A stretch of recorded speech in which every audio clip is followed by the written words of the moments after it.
بێگومان کوردانی فەیلی لە پاڵ جێنۆسایدی ئەنفال و هەروەها کیمیاباران و هەروەها بارزانیەکان زامێکی لە بیر نەکراوی قوڵی دیکەی کوردانن و ئەمان کوردێکی ڕەسەنی بەغدان کە لەوێ نیشتەجێن بەڵام هیچ مافێکی ئەوان نەدراوە پێیان یاخود دەکرێت بڵێن مافەکانیشیان نەک نەدراوە پێیان لێشیان زەوت کراوە تەنانەت تا ڕادەیە کە ناسنامەی کەسێتی و یاخود باری کەسێتی عراقیان لێ سندرایەوە لە سەردەمێک. دەمانەوێت گفتوگۆی زیاتر بکەین. ئێستا دەرفەتێک هاتوتە پێشەوە کە بتوانن لە ئەنجومەنی پارێزگای بەغدا کورسیەکیان هەبێت هەر بۆ گفتوگۆکردن لەسەر ئەم بابەتە. ئازاد ئەکبەر یارکەرەم کاندیدی لیستی برایەتی کوردانی فەیلی لە بەغداوە میوانە لەگەڵ من. ئەم کاتتان باش کاک ئازاد. پێش هەموو شتێک بابزانین ژمارەی کوردانی فەیلی لە بەغدا بە ژمارە چەندە و ئایا دەتوانن کورسی پارێزگای ئەنجومەنی پارێزگای بەغدا بەدەست بهێنن بۆ ئەوی کە ئەو مافانەی کە چەندین ساڵە زەوت کراوە هیچ نەبێت مشتێک لە خرمانی ئەو مافە زەوت کراوانە بەدەست بێننەوە؟ سەلاو و ڕێز بۆ کەلام ڕێگەدان کەناڵی کورسات 24 ئینشاءڵڵا ئێمە وە گشت جوهدێکمان کارەکەین بۆ ئەم کاندی برایەتی قائمەی تاعاقی کورد الفەیلین و ژمارە 212 بە ناوی ئازاد ئەکبەر یارکەرەمەوە. ئینشاءڵڵا ئێمە زۆر قرارات هەیە لە 2003 تا ئەمڕۆ داخرا يعني تطبيقي نكردون بس والسوري صحيح لسر عرزوا يعني الفرق زور تشت هي وكو ممتلكات كرد هي لبغا مصادري كريايه حجز كريايه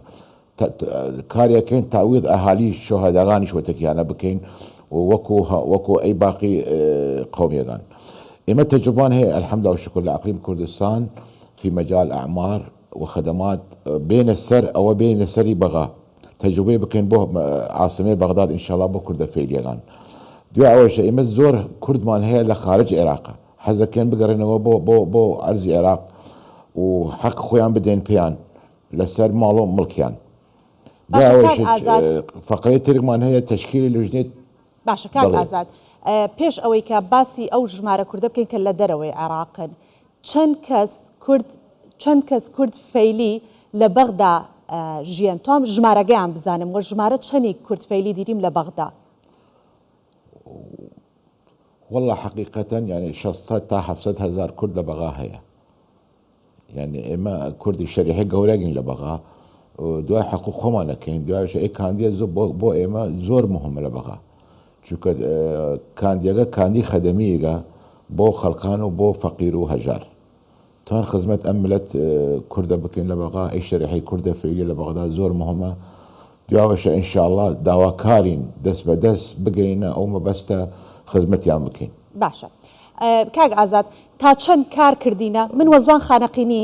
وەلدا قسێکەم و خاطرەوەی کە بتوێنی جوڵم بیتەوە تا چەندە توێنین ئیوە دەنگ ئەو کوردە ئەو 600 هزارە جەمە بکەین نەچوو دەرا هیچ لیستێکتر هەر لە لیستەکەی برایەتی ئیوە بمێنێتەوە چەندی کار کردینە راوشتا؟ والله حقيقة ئێمە تقریبا 4 مانگە گشت ماڵە کوردەکان گشت ماڵە فەیلیەکان گشت برات دڵسۆزەکان گشتی گر خواردینە ئەوەش بۆبان دەستمان هاتیە بۆیان کارمان کردیە و کار کردینە و تەقلا بۆیان کردینەوەبان ئەوە دەستمان بووە ئینشاءڵڵا دائما ئەگەر ڕسینە مەجلس مەحافەظە ئینشاءڵڵا نیشین خزمەت ملەت خۆمان کەین و خزمەت ملەت گشت کورد فەیلیەکانەکەین وەکو یەک شکڵ گشتی خانەقینە و مەنەلیە و زڕباتیەسە و هەموو کورد ئەو شوێنەی کوردە هاتی ئینشاءڵڵا خزمەتیان کەین و دڵۆیان. باش مافی کوردانی فەیلی لە بەغدا پێشێلەکرێت؟ والله ئیساتە تا ئیساتە هیچ بۆ کورد بەغا نەکریاوە کوردی بەغا مەزلومە چونکە تا ئیساتە کوردی شەریحەی تقریبا 22 هزار شەهیدی هەیە کوردی فەیلی تا ئێستا شوێنە نەدینە سەو کەس نازانێت گۆڕیان لە کام لایە هانە چم زندانی تا ئیساتە عاڵەم خەفەت و قەهر ئەوە خۆی مناڵیان نییە سەرنەقم بینێ چەند ساڵە لە دوایین ڕژیمەوە تا ئێستا 22 هزار کوردی شوێنیان دیار نییە. هەنی زۆرە. باش کاک ئەکبەر ئیسە 3 کورسی کۆتا دانریایە ئەرا پێکاتەگان یەکێکی ئیوەین کوردەکان فەیلی ئەوەی تریارا مەسیحەکانە ئەوەی تریشی ئەرا سابعی مەندائیەکانە و ڕای ئیوە توێنین لەو یەک کورسیا بتوێنین بچینە ناو ئەنجومەن پارێزگا لەورا حەقەکان خۆدان و دەستبارین تەنانەت لە داوای ڕسمی هیچ مدیر عامیک نەیە کە کورد فەیلی بوودن یاخود بەرپرسیارەتیک داشت و چین توێنین ئی کارە بکەین کە ڕۆڵ داشتین لە ناو دام و دەستگاکان حکوومەتە والله إن شاء الله إما قش جهد يقمان وقش شكتية كان برسينا أي كرسية ودي أول شيء إما الحمد لله والشكر مسنودين للتحالف الكردستاني وسياق برلماني وسي وزارة ونائب دوم دكتور شاخوان يعني أوان قشتيان دعم كرد فعليا كان لبغا بو برسينا أو ما بس تبرسينا كرسي بغدا تاقز مال ملات كرد فعلي بكي باشە تا چەندە گرنگە کە کوردانی فەیلی یەک دەنگ بن یەک هەڵوێز بن ئێستا چۆنەڵێت ئەوە مەیدان و ئەوە کار ئەوە کاتی دەنگدان و ئەوەی چۆنەڵێت پێویستە ئێستا بۆ ئێوە دەستە بەرە ئەتوانن خۆتان بەرنە پێشەوە چی ئەکەن بۆ ئەوەی کە بتوانن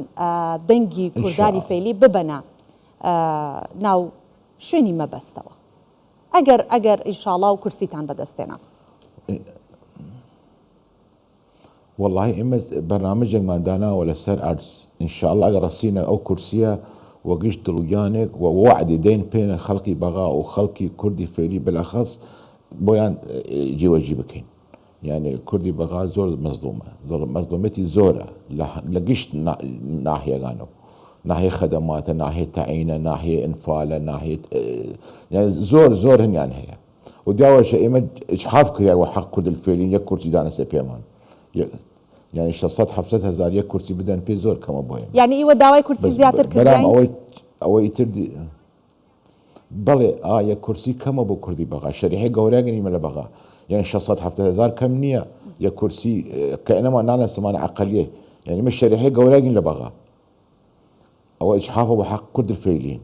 دعوة أكين يتردي وقرار دانا ويا كرسي دانس بيما يتر إن شاء الله دعوة أكين بركي بكين يا كرسي دو كرسي بەڵێ ئێمە سپاس دەکەین ئازاد ئەکبەر یار کەرەم کاندیدی لیستی برایەتی کوردانی فەیلی لە بەغداوە لەگەڵمان بووی سپاس بۆ بەشداریکردنت